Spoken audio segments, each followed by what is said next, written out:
Good morning, all of you. Myself, Sandeep Parashar. I'm welcoming you in 10th class Computer.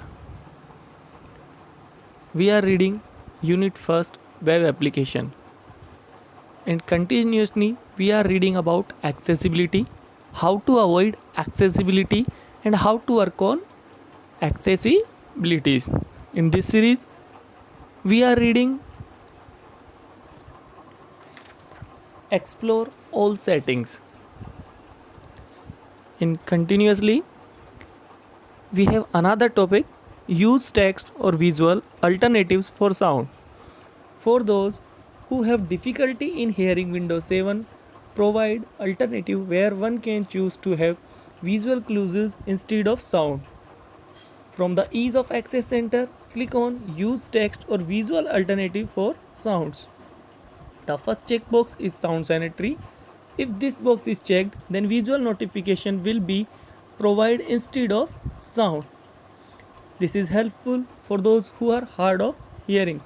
The type of visual notification that is required can be set by choosing the appropriate radio button. One can choose to have a flash active caption bar, a flash active window, a flash desktop, or no visual indication. One can also turn on text display of the sound by clicking on the checkbox labeled Turn on text caption for spoken dialogue. When available, click on apply and then OK when you have finished setting up the alternative for the sound.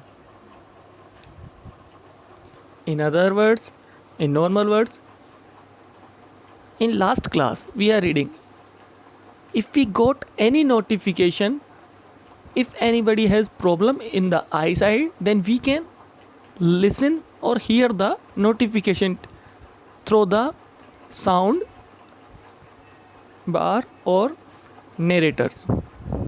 Now in this series, in this option, it provided a visual notification. It will open as a dialog box, as a message box.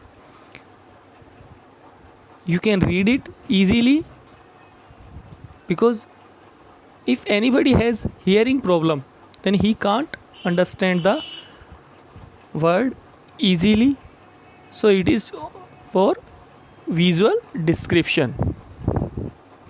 In this, we have use text or visual alternative for sounds. When you select these settings, they will automatically start each time you log on.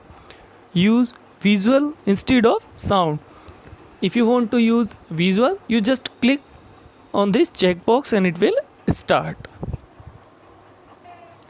Next one and last one in this series, make it easier to focus on tasks.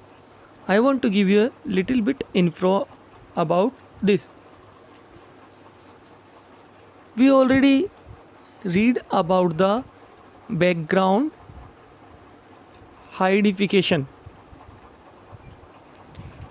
In this category, I already told you, if we don't require any icons on the background side, we can hide it, because it is unable for a blind person to make concentration continuously.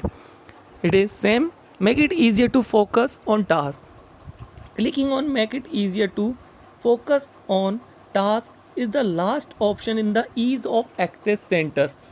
This section make it easier for those who are unable to concentrate for long period of time. Several features which are discussed earlier, like screen narrator, sticky key, filter key and toggle key, can be set up from here. In addition to it, we can remove background images, avoid playing unnecessary animation and prevent window from being automatically arranged by clicking on the appropriate checkbox. In last class I already told you, if we don't want any icons in the background, if we don't want any animation, we can remove it. If we don't want our window will be resized or docked, then we can click on this option. Now my chapter is finished, so we are doing some question answer from this.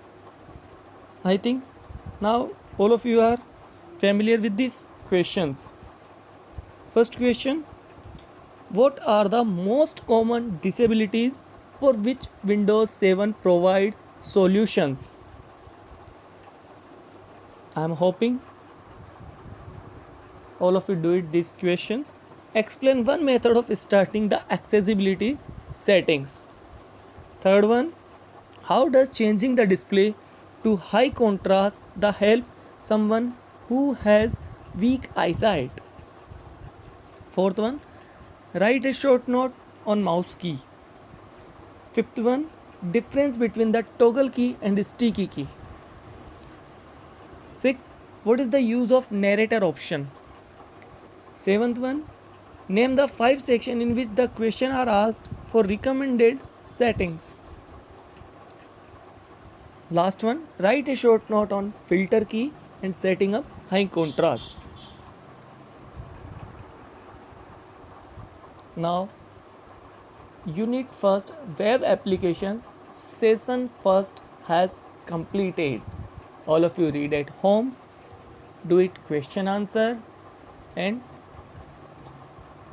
stay at home, stay safe. Thank you.